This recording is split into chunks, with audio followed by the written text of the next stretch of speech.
अज़्ज़गल की उम्र 50 बरस के लगभग मालूम होती थी। उसने गहरी दिलचस्पी से बदर बिन मुगीरा की तरफ देखते हुए कहा, उंदलुस के तरकश के आखिरी तीर आप जैसे नौजवान हैं।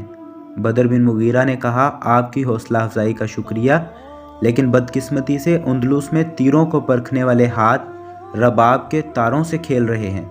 अज़्ज़गल ने कहा, मैं इन हाथों से रबाब छीन लूँगा और अगर रबाब न छीन सका तो इन हाथों को काट डालूँगा।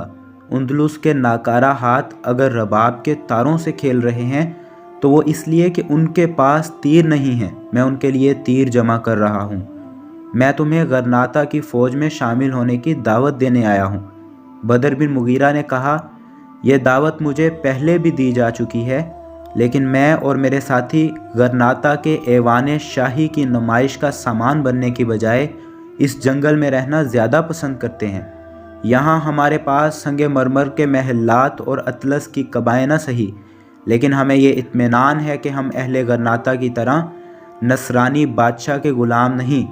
ये मुजाहिद जो अपनी ज़िंदगी की दिलचस्पियाँ छोड़कर इस जंगल में आए हैं, गरनाता में जाकर दूसरी ग़ुलामी कबूल करने पर रजामंद न होंगे। मुझे डर है कि गरनाता की आबो हवा में इन मुजाहिदों की खार शगाफ तलवारें, जिन्होंने बारहा नसरानियों के दांत खट्टे किए हैं, अपनी आहनी सिफ्त खो बैठेंगी। गरनाता की भट्टी में इनका लोहा घुलकर रबाब के तारों में तब्दील हो जाएगा। उकाब सिर्फ उस वक्त तक उकाब है जब वो चट्टानों में बसेरा करता है और खुली फ़िज़ाओं में उड़ता है।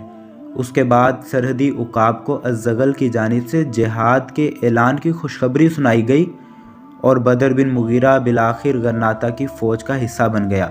उसके बाद फतूहात का वो सिलसिला शुरू हुआ जिसने उंदलुस की किस्मत बदल डाली।